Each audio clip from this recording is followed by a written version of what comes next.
जय श्री राधे कृष्ण। प्रिय आत्माओं, जब जीवन की गहराइयों को समझने की चाह जागती है तब मनुष्य केवल बाहरी उपलब्धियों से संतुष्ट नहीं रहता, बल्कि वह अपने भीतर छिपे उस सत्य को खोजने लगता है जो उसे वास्तविक शांति और संतोष प्रदान कर सके। यह खोज ही आध्यात्मिक यात्रा की शुरुआत होती है और इस यात्रा में सबसे बड़ा सहारा होता है ईश्वर पर अटूट विश्वास। जब मनुष्य अपने जीवन की हर परिस्थिति को ईश्वर की इच्छा मानकर स्वीकार करता है तब उसके भीतर एक अद्भुत शांति का जन्म होता है।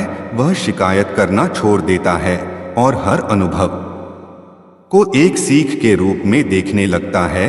यही दृष्टिकोण उसे दूसरों से अलग बनाता है और उसे जीवन के वास्तविक अर्थ के करीब ले जाता है। इस संसार में हर व्यक्ति सुख की तलाश में है, लेकिन बहुत कम लोग यह समझ पाते हैं कि सच्चा सुख बाहरी वस्तुओं में नहीं बल्कि भीतर की अवस्था में छिपा होता है। जब मन शांत होता है, जब विचार शुद्ध होते हैं और जब कर्म निस्वार्थ होते हैं, तब ही जीवन में वह आनंद आता है जो स्थायी होता है। अन्यथा भौतिक सुख केवल क्षणिक होते हैं जो कुछ समय बाद समाप्त हो जाते हैं और फिर मनुष्य उसी खालीपन को महसूस करता है। इसलिए आवश्यक है कि हम अपने जीवन का केंद्र बाहरी चीजों को नहीं बल्कि अपने आंतरिक विकास को बनाएं। जब आप अपने भीतर झांकना शुरू करते हैं तब आपको अपने दोष भी दिखाई देते हैं और अपनी अच्छाइयां भी। यही आत्मचिंतन आपको बेहतर बनने का अवसर देता है। यदि आप अपने दोषों को स्वीकार कर उन्हें सुधारने का प्रयास करते हैं तो धीरे धीरे आपका व्यक्तित्व निखरने लगता है और आप एक नए रूप में उभरते हैं। यह परिवर्तन आसान नहीं होता, लेकिन असंभव भी नहीं होता। इसके लिए निरंतर प्रयास और धैर्य की आवश्यकता होती है। जब आप हर दिन स्वयं को थोड़ा बेहतर बनाने का संकल्प लेते हैं तब समय के साथ बड़ा परिवर्तन दिखाई देने लगता है। जीवन में सफलता केवल धन या पद प्राप्त करने का नाम नहीं है, बल्कि सच्ची सफलता वह है जब आप भीतर से संतुष्ट हों, जब आपके पास शांति हो, जब आपके संबंध मधुर हो और जब आप दूसरों के जीवन में भी सकारात्मक प्रभाव डाल सकें। यही वास्तविक समृद्धि है जिसे पाने के लिए मनुष्य को अपने विचारों और कर्मों को शुद्ध करना आवश्यक है। जब आपके विचार सकारात्मक होते हैं तो आपका व्यवहार भी वैसा ही होता है और यही व्यवहार आपके संबंधों को मजबूत बनाता है। इस संसार में हर व्यक्ति किसी न किसी संघर्ष से गुजर रहा है। इसलिए यदि आप किसी के प्रति करुणा रखते हैं, यदि आप उसकी परिस्थिति को समझने का प्रयास करते हैं तो आप अनजाने में ही उसके जीवन को बेहतर बना रहे होते हैं। यही मानवता का सच्चा रूप है और यही ईश्वर की सच्ची भक्ति है। केवल मंदिर जाना या पूजा करना ही पर्याप्त नहीं है। यदि आपके हृदय में दूसरों के लिए प्रेम और सम्मान नहीं है तो आपकी भक्ति अधूरी है। सच्ची भक्ति वह है जो आपके व्यवहार में दिखाई दे, जो आपके शब्दों में झलके और जो आपके कर्मों में प्रकट हो। जब आप किसी की सहायता करते हैं बिना किसी स्वार्थ के, तब आप वास्तव में ईश्वर की सेवा कर रहे होते हैं, क्योंकि ईश्वर हर जीव में विद्यमान है। यह समझ जब आपके भीतर जागृत होती है तब आप किसी के साथ अन्याय नहीं कर सकते, आप किसी को दुख नहीं दे सकते, क्योंकि आपको हर जगह वही दिव्यता दिखाई देने लगती है। यही वह अवस्था है जहां मनुष्य का जीवन बदल जाता है और वह एक उच्च चेतना में प्रवेश करता है। लेकिन इस मार्ग में कई बाधाएं भी आती हैं। कभी मन भटकता है, कभी नकारात्मक विचार घेर लेते हैं, कभी परिस्थितियां ऐसी बन जाती हैं कि विश्वास डगमगाने लगता है। लेकिन यही वह क्षण होते हैं जहां आपकी परीक्षा होती है। यदि आप इन परिस्थितियों में भी अपने विश्वास को बनाए रखते हैं, यदि आप सही मार्ग पर चलते रहते हैं तो अंततः आपको उसका फल अवश्य मिलता है। यह ब्रह्मांड न्यायपूर्ण है। यहाँ किसी के साथ अन्याय नहीं होता, बस समय का अंतर होता है। इसलिए कभी भी अधीर नहीं होना चाहिए और न ही अपने प्रयासों को छोड़ना चाहिए। जब आप निरंतर अपने कर्तव्य का पालन करते रहते हैं तो धीरे धीरे रास्ते खुलने लगते हैं और सफलता आपके करीब आने लगती है। यह आवश्यक नहीं कि हर बार आपको वही मिले जो आप चाहते हैं। कई बार ईश्वर आपको वह देता है जो आपके लिए सही होता है, और यह बात हमें बाद में समझ में आती है। इसलिए हर परिस्थिति में कृतज्ञ रहना सीखें, क्योंकि कृतज्ञता ही वह भावना है जो आपके जीवन में और अधिक सकारात्मकता लाती है। जब आप जो है उसके लिए धन्यवाद देते हैं, तब आपको और भी अधिक मिलने लगता है। यही आकर्षण का नियम है जो इस सृष्टि में कार्य करता है। आपके विचार ही आपकी वास्तविकता का निर्माण करते हैं। यदि आप हमेशा नकारात्मक सोचते हैं तो आपके जीवन में वैसी ही परिस्थितियां आकर्षित होती हैं। लेकिन यदि आप सकारात्मक रहते हैं, आशावादी रहते हैं, तो आपके जीवन में अवसर आने लगते हैं। इसलिए अपने विचारों पर ध्यान दें, उन्हें नियंत्रित करें और उन्हें सही दिशा में ले जाएं। इसके लिए ध्यान और प्रार्थना बहुत सहायक होते हैं। जब आप प्रतिदिन कुछ समय अपने आप से जुड़ने के लिए निकालते हैं, तब आपका मन धीरे धीरे शांत होने लगता है और आपको अपने जीवन की दिशा स्पष्ट दिखाई देने लगती है। यह स्पष्टता ही आपको सही निर्णय लेने में सहायता करती है और आपको भटकने से बचाती है। जीवन में कई बार ऐसे मोड़ आते हैं जहां आपको निर्णय लेना होता है, और वही निर्णय आपके भविष्य को प्रभावित करता है।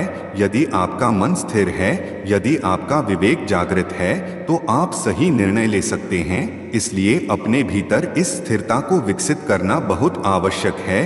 यह अभ्यास से आता है और निरंतर प्रयास से मजबूत होता है। कभी भी अपने आप को कमजोर मत समझिए, क्योंकि आपके भीतर असीम शक्ति छिपी है जिसे आप अभी तक पहचान नहीं पाए हैं। जब आप अपने ऊपर विश्वास करना शुरू करते हैं, तब आप असंभव को भी संभव बना सकते हैं। यह आत्मविश्वास तभी आता है जब आप अपने कर्मों में ईमानदारी रखते हैं, जब आप अपने सिद्धांतों पर अडिग रहते हैं और जब आप सच्चाई का साथ नहीं छोड़ते। यही गुण आपको दूसरों से अलग बनाते हैं और आपको एक मजबूत व्यक्तित्व प्रदान करते हैं। इस संसार में हर व्यक्ति को चुनौतियों का सामना करना पड़ता है, कोई भी इससे बच नहीं सकता। लेकिन फर्क केवल इतना होता है कि कोई इन चुनौतियों से डर जाता है और हार मान लेता है, जबकि कोई इन्हें अवसर के रूप में देखता है और उनसे सीखकर आगे बढ़ता है। आपको यह तय करना है कि आप किस श्रेणी में आना चाहते हैं। यदि आप हर कठिनाई को एक सीख मानकर आगे बढ़ते हैं, तो कोई भी बाधा आपको रोक नहीं सकती, क्योंकि आपका दृष्टिकोण ही आपकी सबसे बड़ी ताकत बन जाता है। जब आप सकारात्मक दृष्टिकोण रखते हैं, तो आप हर परिस्थिति में कुछ अच्छा खोज लेते हैं और यही आपको आगे बढ़ने की प्रेरणा देता है। इसलिए हमेशा अपने मन को मजबूत रखें, अपने लक्ष्य पर ध्यान केंद्रित करें और निरंतर प्रयास करते रहें। सफलता देर से मिल सकती है, लेकिन यदि आप सही मार्ग पर हैं, तो वह निश्चित है। अपने जीवन को अर्थपूर्ण बनाएं, केवल अपने लिए नहीं बल्कि दूसरों के लिए भी कुछ करें, क्योंकि अंत में वही कार्य सबसे अधिक संतोष देता है जो किसी और के काम आए। यही जीवन का सार है और यही सच्ची सफलता है। जय श्री राधे कृष्ण, जय श्री राधे कृष्ण। प्रिय आत्माओं, जब साधना का मार्ग थोड़ा और गहरा होता है, तब मनुष्य यह अनुभव करने लगता है कि जीवन केवल घटनाओं की श्रृंखला नहीं बल्कि चेतना का एक प्रवाह है, जिसमें हर क्षण हमें कुछ सिखाने आता है। यह समझ धीरे धीरे विकसित होती है और जब यह भीतर उतर जाती है, तब व्यक्ति हर परिस्थिति को स्वीकार करना सीख जाता है। वह विरोध करना छोड़ देता है और जीवन के साथ बहना सीख जाता है। यही समर्पण की अवस्था है, जहां अहंकार धीरे धीरे समाप्त होने लगता है और विनम्रता का जन्म होता है। जब अहंकार कम होता है, तब संबंध सुधरते हैं, क्योंकि अधिकांश दुखों का कारण यही अहंकार होता है। हम अपनी बात को सही साबित करने में इतने उलझ जाते हैं कि संबंधों की मधुरता को खो देते हैं। लेकिन जब आप यह समझ लेते हैं कि हर व्यक्ति अपनी समझ और परिस्थितियों के अनुसार ही व्यवहार करता है, तब आपके भीतर क्षमा की भावना उत्पन्न होती है और आप दूसरों को स्वीकार करने लगते हैं। यही स्वीकृति आपके मन को हल्का करती है और आपको भीतर से शांत बनाती है। जीवन में क्षमा का बहुत बड़ा महत्व है। जो व्यक्ति क्षमा करना सीख जाता है वह स्वयं को मुक्त कर लेता है, क्योंकि क्रोध और द्वेष सबसे पहले उसी को जलाते हैं जो उन्हें अपने भीतर रखता है। इसलिए यदि कोई आपको कष्ट देता है तो उसे पकड़कर मत बैठिए, उसे जाने दीजिए, क्योंकि वही आपके लिए बेहतर है। यह छोड़ना कमजोरी नहीं बल्कि एक आंतरिक शक्ति का प्रतीक है। जब आप छोड़ना सीखते हैं तब ही आप आगे बढ़ पाते हैं, अन्यथा अतीत का बोझ आपको आगे बढ़ने से रोकता रहता है। इसी प्रकार अपेक्षाएं भी मनुष्य के दुख का एक बड़ा कारण होती हैं। जब हम दूसरों से अधिक उम्मीदें रखते हैं और वे पूरी नहीं होती तब हमें दुख होता है। लेकिन यदि हम अपने कर्तव्य पर ध्यान दें और परिणाम को स्वीकार करना सीख लें तो जीवन बहुत सरल हो जाता है। यही शिक्षा हमें श्री कृष्ण के उपदेशों में मिलती है कि अपने कर्म करते रहो और फल की चिंता मत करो। जब यह बात वास्तव में जीवन में उतरती है तब व्यक्ति हर परिस्थिति में संतुलित रहता है, न अधिक प्रसन्नता में बहकता है और न ही दुख में टूटता है। यह संतुलन ही योग है और यही जीवन की सबसे बड़ी कला है। इस अवस्था में पहुंचकर मनुष्य को बाहरी परिस्थितियां प्रभावित नहीं कर पाती, क्योंकि उसकी खुशी अब भीतर से आती है, न कि बाहरी वस्तुओं से। वह जो भी करता है पूरे मन से करता है और जो भी मिलता है उसे प्रसाद मानकर स्वीकार करता है। यही संतोष का भाव है जो जीवन को सरल और सुंदर बना देता है। आज के समय में मनुष्य सबसे अधिक अशांत इसलिए है क्योंकि उसका मन हर समय कुछ न कुछ चाहता रहता है।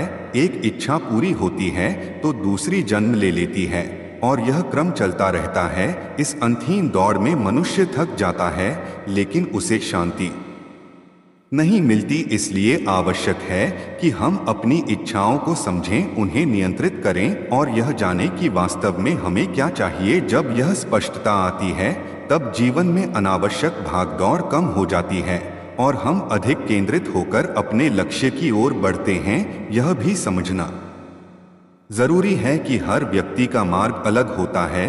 किसी और से अपनी तुलना करना केवल दुख को बढ़ाता है, क्योंकि हर आत्मा का अपना अनुभव, अपना समय और अपनी यात्रा होती है। इसलिए स्वयं पर ध्यान दें, अपनी प्रगति को देखें और हर दिन थोड़ा बेहतर बनने का प्रयास करें। यही सच्ची उन्नति है। इस मार्ग पर चलते हुए आपको कभी कभी अकेलापन भी महसूस हो सकता है, क्योंकि हर कोई इस सोच को नहीं समझ पाता। लेकिन यह अकेलापन भी एक वरदान है, क्योंकि इसी में आप स्वयं से जुड़ते हैं और अपने भीतर की आवाज को सुन पाते हैं।